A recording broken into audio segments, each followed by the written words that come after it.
Welcome to Public Speaking with Peter George. Do you want to be calm, confident, and credible every time you speak in public? Then stay tuned as Peter and his guests discuss public speaking tips, techniques, and tactics that help you increase your impact, influence, and income. Here's your host, the author of The Captivating Public Speaker, Peter George. Would you like to hear some of the things that speakers do well? What about some of the things that might not have gone so well, including a mistake that cost a speaker $375,000? My guest, Bret Ridgway, shares a few war stories and other tips that can help you avoid some of the mistakes that could derail your success. Bret is a 25-year veteran of the speaking industry. He got his start managing the back sales tables at conferences back in 1999 and has done that for around 150 events. In 2003, he founded a company called Speaker Fulfillment Services that provides product duplication and fulfillment services for speakers, authors, and information marketers. He's an 8-time author, including #1 bestsellers, ABCs of Speaking, and Mistakes Authors Make. His latest book is How to Build a Profitable Speaking Business. Here's my conversation with Bret Ridgway. Bret, welcome to the show. It is my pleasure to be with you today here, Peter. Hopefully we can share a few things that will help your listeners out. Yeah, we're going to focus on stories and other tips that can help aspiring speakers avoid some of the mistakes that could derail their success. I have to ask you, did you really see a speaker make a mistake that cost them $375,000? Well, yes, I did. And it was a very interesting situation, Peter, because it was a multi-speaker event in the internet marketing space. And the speaker had done what every speaker dreams of, honestly. They created the true table rush. And so people were back there throwing their credit cards at our team or whatever. And they were selling a SaaS product. It was a website building tool or whatever. And it was a dream situation. Lots of money. $375,000 ran through the back of the room. Well, unfortunately, 30 days later, every single penny of that $375,000 had to be refunded to the attendees because the tool had some kind of bug in it they could never figure out. And so it was a massive embarrassment, obviously, for the speaker. It was a big hit on the pocketbook of the event promoter who had brought that speaker in. And it honestly didn't help my pocketbook out either because we took a cut of the promoter's money for managing the back of the room. So, yeah, the mistake in that particular situation, in my opinion, was they sold a product that had not yet been fully developed and tested. And so you're skating on thin ice when you do that. We're actually doing another event a few years later in Vancouver, and it was a similar situation. Now, it wasn't $375,000, but speakers sold some type of training program that they promised would be done in, I forget, a week or two or whatever. Well, invariably, 2 weeks turned into 4, turned into 6, and they couldn't deliver on the timeline they had promised. And so they had to refund every penny. And it was, $30,000 or $40,000 in that situation, if I remember right. But, there's a real danger zone there if you're selling from the stage as to what you're going to offer. Now, I think it's fine, Peter, honestly, if you're going to do something that is, I'm going to develop this as we go type training program or whatever, record the sessions live to build the product or whatever, that's fine and you can get away with it. But if you're selling some type of SaaS or something that's got a hard timeline that you have promised delivery on and you can't meet that deadline, then you're looking at having a little egg on your face and a hole in your pocket. Yeah, and you lose a great opportunity. Well, without a doubt. I mean, I don't think I could handle a $375K hit, but somebody had to. I wouldn't like to have been on the discussions happening in that company after that. Yeah, and for the guy was a very nice guy, honestly, and he recovered from that because he was a good guy, and it was, it was an unfortunate situation, but not a situation that I or any other speaker would aspire to repeat. Bret, what are your thoughts on a speaker focusing on either keynote speaking or being a platform seller? Yeah, it really depends on, Peter, what their mission as a speaker is. I mean, keynotes are great, but I will honestly tell you that you can make far more money as a platform seller if you can manage the process of selling effectively from the stage. And I mean, I had a colleague who spoke at an event in the UK a few years ago, and in one 90-minute presentation generated $995,000 worth of sales. Now, in the event world like that, you're going to split it 50-50 with the promoter typically, but who wouldn't like to walk away with $500,000 for a 90-minute presentation? Now, obviously that's a outlier, so to speak. I mean, not everybody's going to do that, but if you can sell effectively from the stage, then you will generate far greater revenues as a platform seller than you will as a keynote speaker any day of the week. Give us an idea of what platform selling looks like. So typically at these events, keep in mind, Peter, that my background is in the internet and information marketing spaces. So these would be multi-speaker events over the course of 3 to 4 days. And the event promoter would bring in people, hopefully based around a curriculum in some sense, which is another mistake we could talk about entirely. But they will bring in a number of speakers, and the typical speaker will have a 60 to 90-minute slot.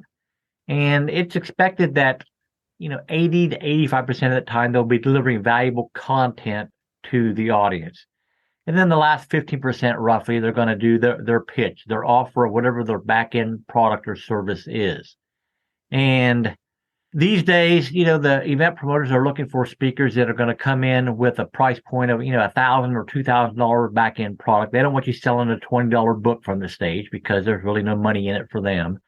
So they're looking for those higher end and those converting offers. They want to bring people to their platform that they know can sell and deliver great content. And your first obligation is always to deliver great content to the audience. But if you're a speaker and a platform seller, you really want it to be where they're thinking in their mind, man, if what he delivers for free is so good, then I've got to get what he's offering on the back end. I mean, it must be super. And so they want to take advantage of what you have because you have delivered such valuable content while you're on that platform. Are there events where they specifically request no selling from the platform? Well, there certainly are. And you have to get creative in terms of how you're going to best maximize that particular speaking appearance. If you're going into a corporation or an association, then typically it is going to be a keynote scenario, and they're going to pay you some type of fee. And typically they're going to request that you don't sell from the platform. But there will be some exceptions where they may let you do that, and you just need to ask up front. But you need to keep in mind as a speaker that many of these corporations, for example, have a separate budget line item for educational materials. So if you have a book or some other type of product that's not, massively expensive, they may agree to buy, 100, 200, 300 copies of your book or whatever it is to give to all the attendees. So you can bundle in a book with your speaking fee and then get your information into the hands of the attendees without having, made a direct pitch to them, so to speak. I just signed a contract that's exactly like that. Yeah, great. Here's the fee. Here's how many books they're buying. Now, did you roll that into your fee, or was that an add-on to the fee? That was an add-on. Okay. The discussion pretty much happened was we decided on the fee. It was fair to both of us. And then just the next question was, and how many books would you like to have at the event? Proof positive that strategy can work. When I said it that way, it's a lot stronger than when people say things like, well, you wouldn't want any books there, would you? Which is an easy, well, no. The wording is certainly critical. I've heard you use the word prima donna. What do you mean by that? It's really interesting. Over the course of 15 or so years, I managed to the back of the room about 150 different events. And you certainly saw speakers that were so full of themselves, let's say, that it's like, is this guy or gal really true? I mean, for example, had a speaker at one event that insisted they have only green M&Ms in a bowl on stage. So they were asking somebody to go through, purchase a bunch of M&Ms, sort out all the green ones, and that's what they were going to have on the stage. I mean, prima donnas can come in many shapes and forms. I mean, it could be the person who brings their whole entourage to an event, expects you to comp them all, and then sit them in the front row so they get, great seating or whatever. Or the person who expects to be treated differently from every other speaker on the platform. Now, if you're a keynoter, there are obviously things that you expect that the person bringing you in is going to pay for: travel, lodging, etc. But if you're speaking at a multi-speaker event, typically you're going to pay your own cost to attend, and obviously hope that you sell from the stage, because that's where you're going to make your money. But I mean, you can have people in that scenario that, even though they're selling from the stage, they expect to be treated differently. They want you to send that limo to the airport to pick them up and bring them to the event. They expect you to comp them with a big suite or something like that. They expect that they have to have a certain type of bottled water chilled to exactly 57.6 degrees. I mean, it could be somebody that they're going to sell a physical product at the event, so they ship 2 pallets of materials to the event and expect your team to collate them all together, get them prepped, bagged up, and ready to hand out to attendees should they buy anything. I mean, I think to be successful as a speaker, you need to remain humble, honestly. And if you become what the event promoters know as a prima donna, then the word will spread, and you're not going to get invited to all the stages you want, because people will say, no, he's just too big of a pain in the ass to deal with. I don't want to deal with it, so I will get somebody else that's more humble and more tuned into wanting to truly help my audience. I mean, one of the big mistakes I think speakers make is that of the hit and run speaker, Peter. I mean, they show up, 5 or 10 minutes before they're supposed to speak, and as soon as they're done, they're out the door. They've built no rapport with your audience. They haven't had a chance to find out, what the other speakers are talking about, so that they might craft their presentation to be even better and not duplicate some content. I mean, there are so many things that fall under the category of prima donna, and hit and run speakers is certainly one of them, I think.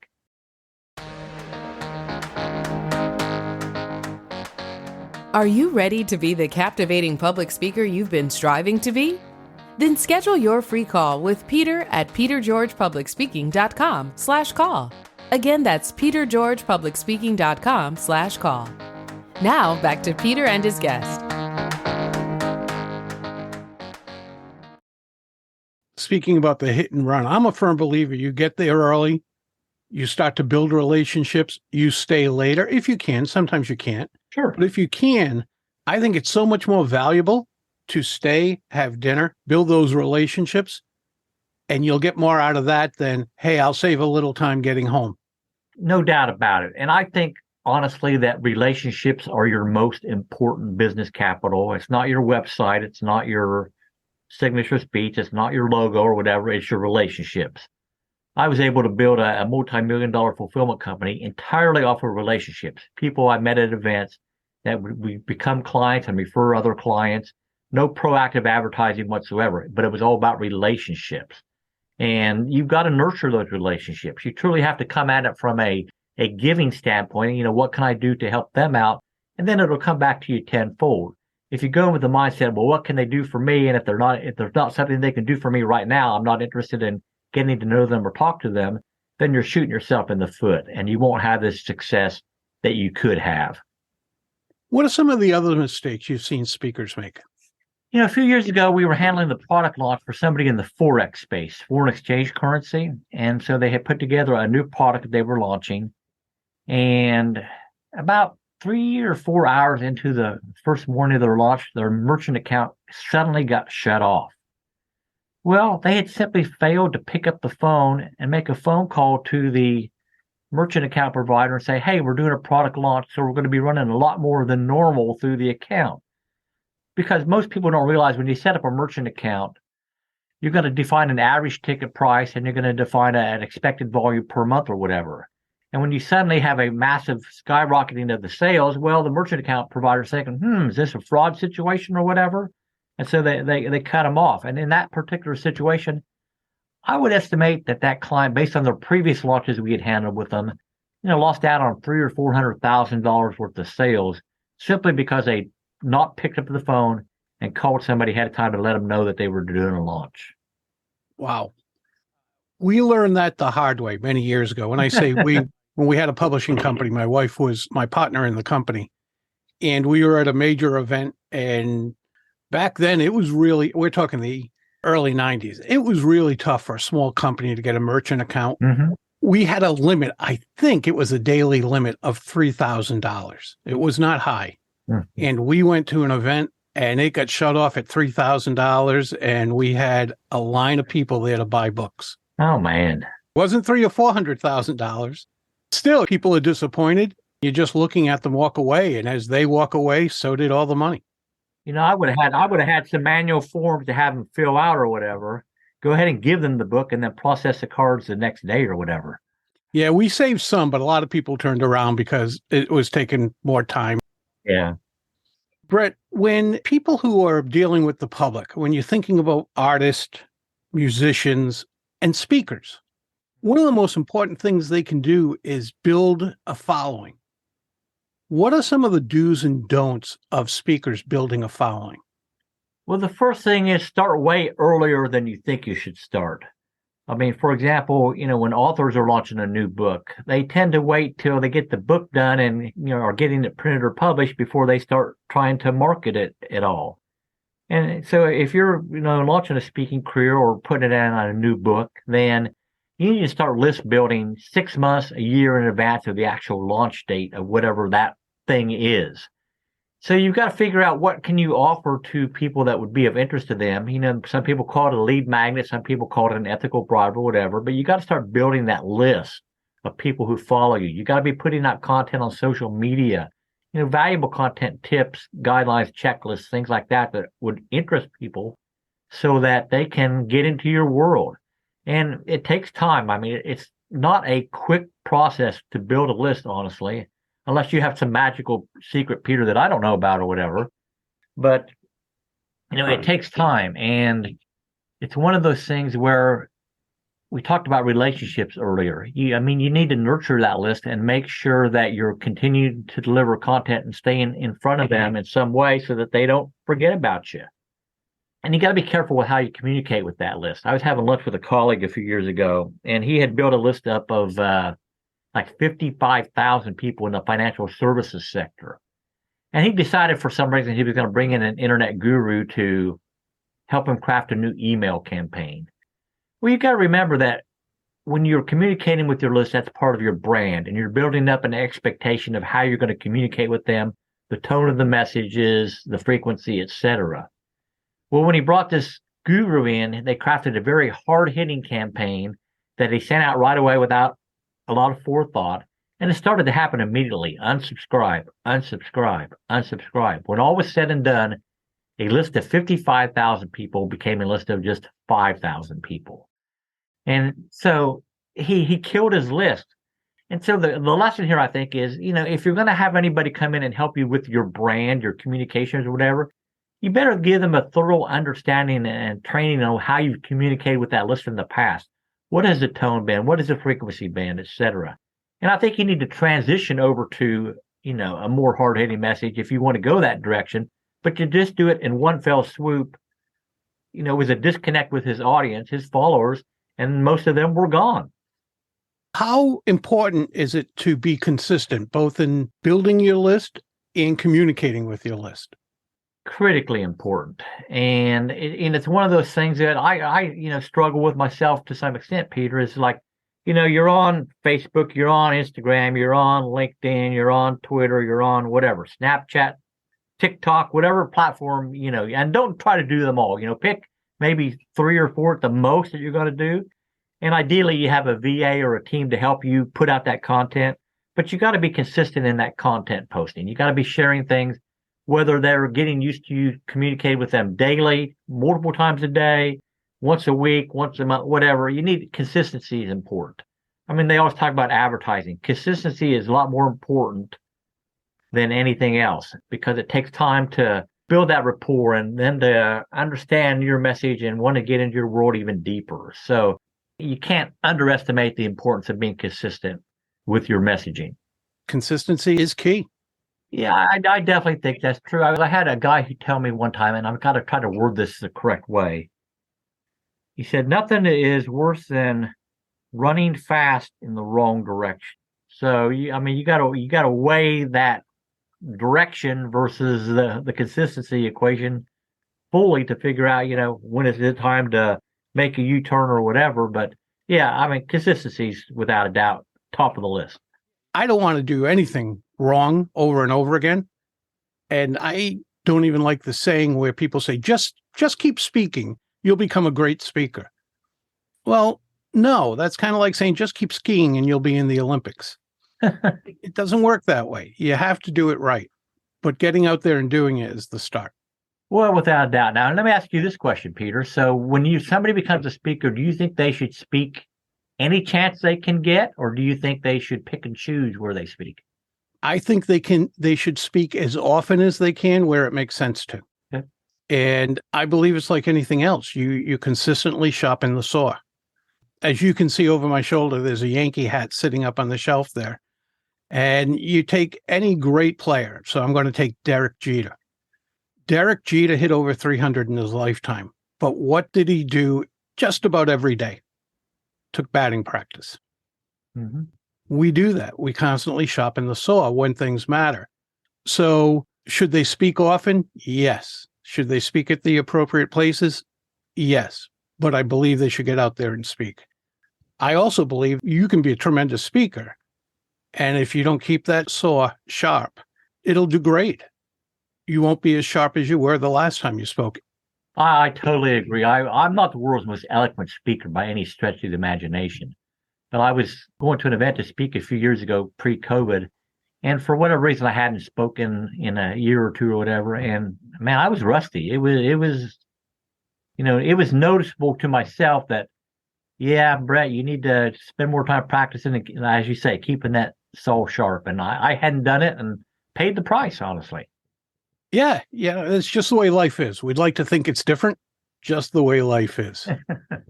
So, Bret, what last piece of advice do you have for our aspiring speakers who want to not only get paid to speak, but get paid for what they can sell in the back of the room?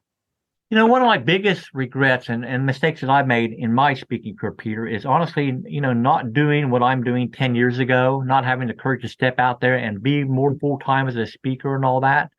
So you need to develop that self-confidence, certainly, and not be afraid to get out there and cut your teeth and get into the business.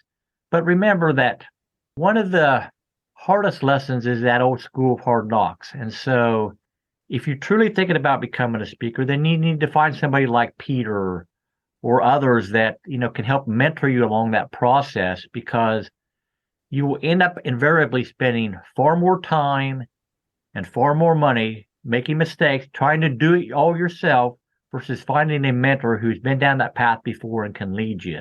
So invest in a mentor to get you to where you want to go more quickly, and you won't regret it. I can vouch for that. Best thing I ever did as far as speaking goes. Best thing I ever did was marrying my wife. So I don't know if she'll hear this, but just in case she does, although it's true. Hey, Bret, thanks so much for being here. Where can my listeners learn more about you, your services, and your books? Sure. So the primary website is BretRidgway.com, and that's Bret with one T and Ridgway without an E, so BretRidgway.com.